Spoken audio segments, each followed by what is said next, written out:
Shorties in the city moving slow. 3500 for the coat. Only real niggas keep you float. Alright, so the projections are in for J. Cole's KOD. It's supposed to do around 400,000, which I find that very low. Yeah, his last album did like what, 450? 492. 500? 492. 500. Yeah, and it wasn't breaking no streaming records. So hopefully by next week, the album's at, when the official sales come out, it's at 600K.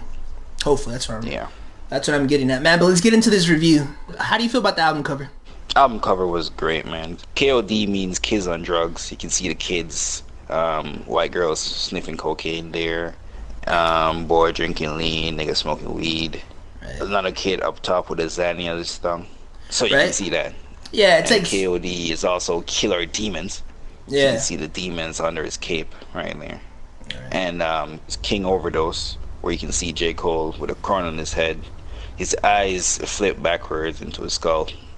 That means he's overdosed.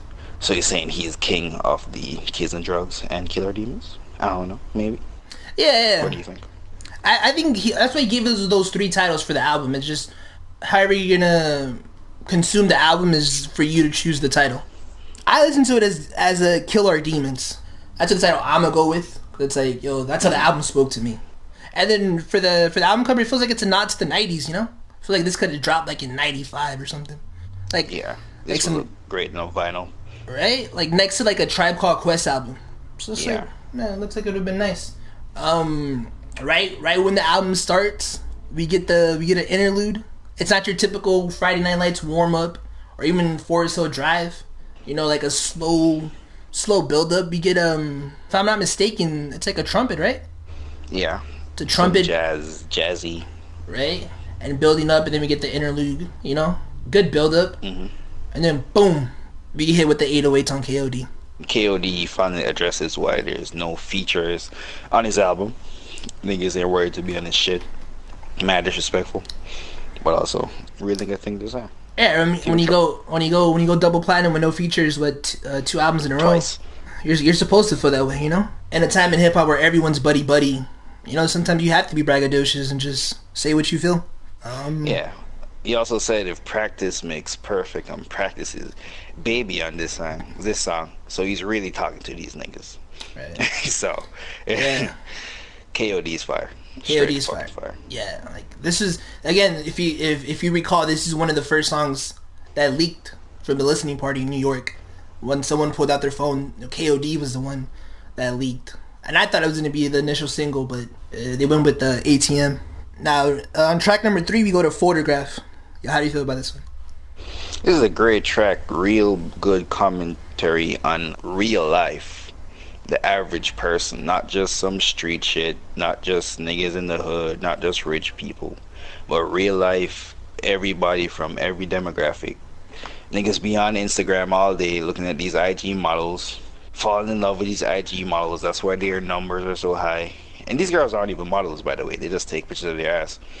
But yeah, niggas be getting nervous talking about how they're going to DM an IG model over the internet without even meeting them.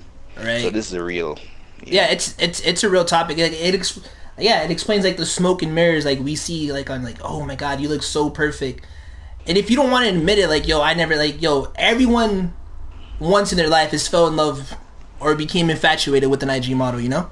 Yeah. And this song expresses it doesn't even have to be an IG model. It could just be a chick on TV, like niggas sing about Gina, Nia Long all the time. Right? Yeah. So, it's the same concept except in the 90s. Yeah. There was an IG. But. Yeah, now we're like in 2018. It's like it's social media. It's not just IG, it's social media.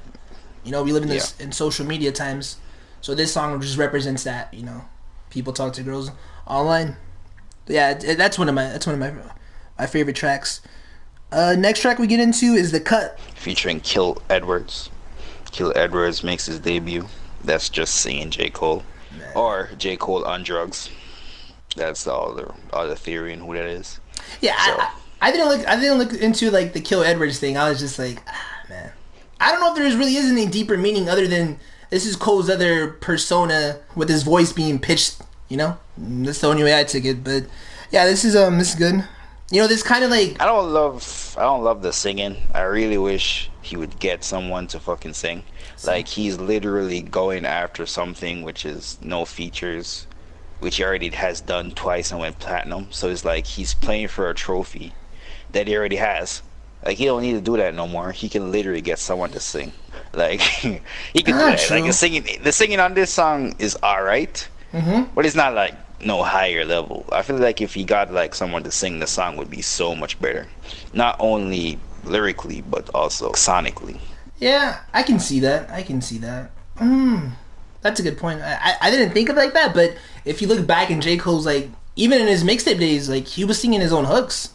Yeah, he swears to God he can sing, I think, though.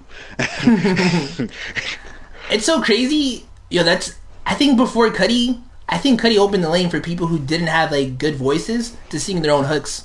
Lil Wayne was doing that, too. Wayne was doing his own hooks? Yeah, he did his own hooks in a lot of songs. He also had a lot of featured hooks, but he also did a lot by himself. He was more melodic with it. I don't think J. Cole's melodic when he's singing. He's singing the hook and just trying to express himself in that way. Kind of like Cudi was on Man on the Moon. I could be tweaking with that one, but that's what I think. That's how I feel about that one. You get to track number 5 is ATM. The first single we got. Because we did get the music video. Music video is great. Right? Love it. I thought he was doing an ode to like old Busta Rhymes videos. I can't think of the name of the song, but like the first Busta Rhymes like album where he had like those crazy visuals. That's what I thought he was playing an ode to. And even Missy Elliott. If anyone else caught that, man, just let us know in the comments below. And the Biggie sample in that song is also great. Fuck with it. Get money. Good money. Oh yeah, that was on the track number 6. It's Motivate. This is where I feel like he dumbs it all the way down, bro. For you like Little Pump, Smoke Perp type of fans, bro. If you're born like in the millennium, he dumbs it down so you can enjoy the record. This song is also fire, straight fire. Bar nigga though. Yeah. With fun bars though, not the deep shit that he's on. Which it is still kind of deep, but it ain't as deep as he goes in this album.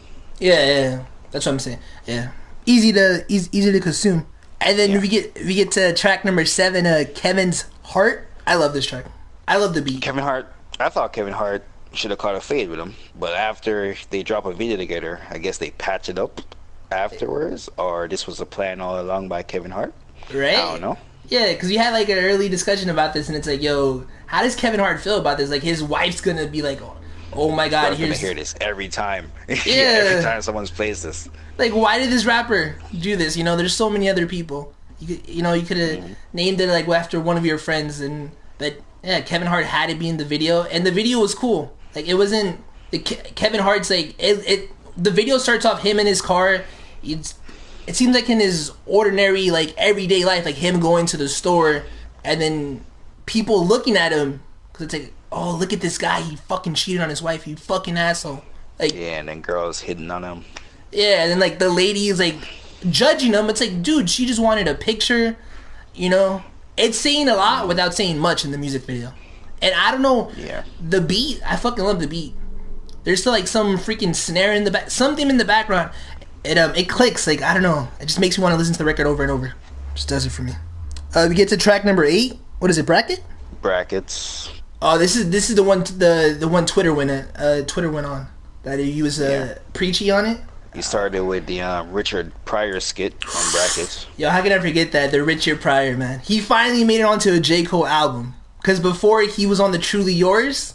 If you're a day one... No, I don't want to say a day one J. Cole fan, but if you really fuck with J. Cole, you remember he's on the Richard Pryor... what's that? It's that song with Young Jeezy.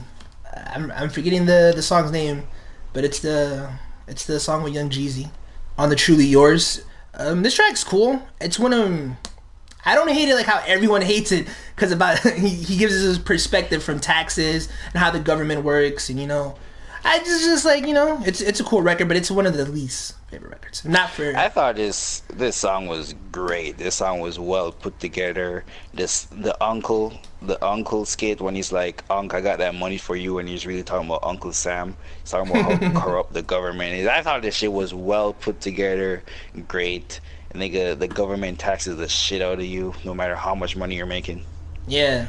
and you don't have any opportunity to do anything about it. You in the hood, you pay taxes. That shit goes to fix the highways that you never drive on, go to hospitals that you will never go in. Yeah. Like, and J. Cole's other perspective was like, yo, it goes to these teachers, and they're sad, but like teachers who don't look like us and stuff. yeah, He goes to our community. But he made good points, and I know like the way the government works is like, well, you know, you can't choose where your money goes, but he brought up a good conversation. He brought up a good conversation with this song. Again, it's not, you know, it's not one of my favorites.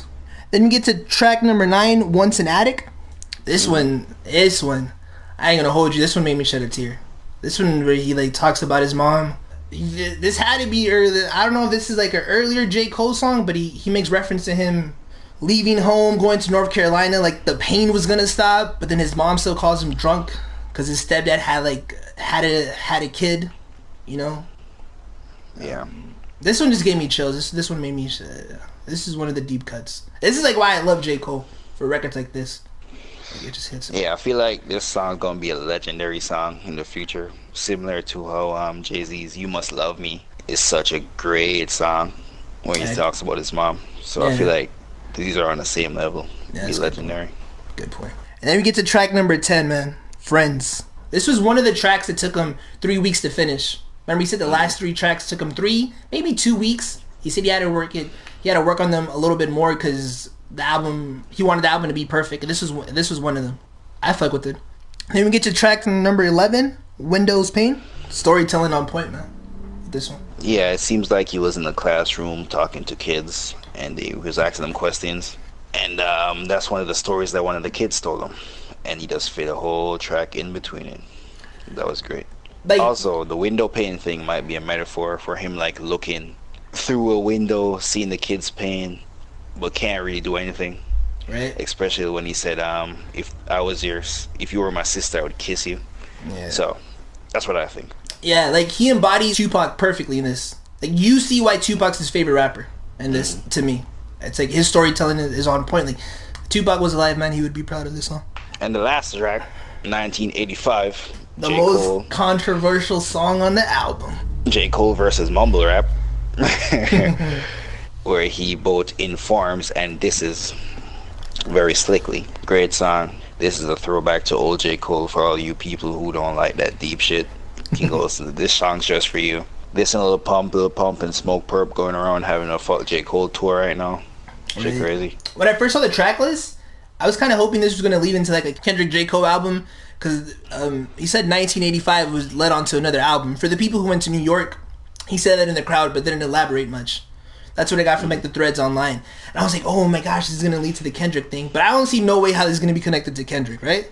Yeah. Just doesn't. But I think this 1985 was just a bonus track. It doesn't have anything to do with drugs or anything. Mm-hmm. Well, it does, I guess, this and a little pump in them, but it's not really about drugs per se. It's after the outro. It's literally a bonus track that he just put on there just to diss these niggas. Right, but he said it's gonna lead to something. I might be going on a row here, but hopefully, Cole drops another album.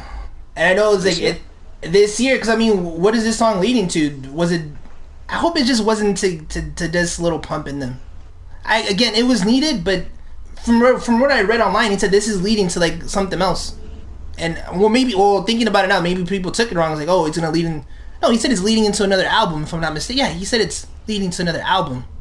And I'm like, but what's the album gonna be about? Bashing mumble rappers? I don't know where you can go with that one, but it'd be cool if he dropped the album, like 2 albums in the same year.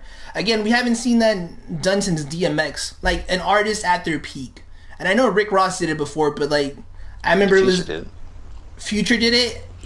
Oh, yeah, Future did. Okay, yeah, Future did do it, but like Future ain't rapping about nothing.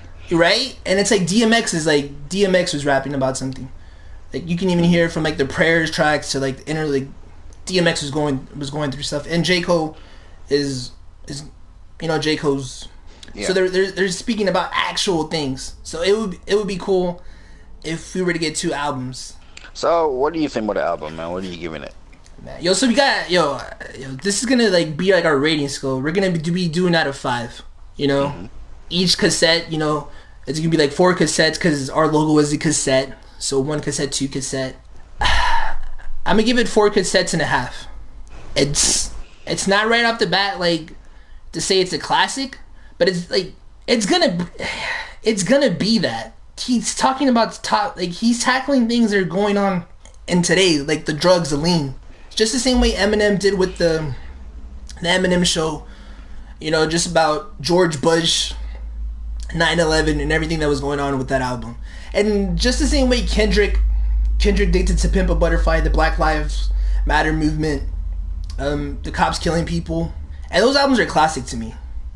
It's just, I just don't want to jump right off the back and say it's a classic. But it's pretty much there. The reason I'm not giving it the point, you know, but it's pretty much going to be a classic. So I'm giving this a solid 4.8. I loved every part of this album except Kill Edwards singing on Friends, because I even like the singing on the cutoff, but the singing on Friends was so mediocre. So I'm gonna give it 4.8 instead of 5 just because of Kill Edwards on Friends. Right. But this shit is definitely on its way to being a classic. Right. And if you made it this far to the video, let us know below in the comments what you guys rate the album.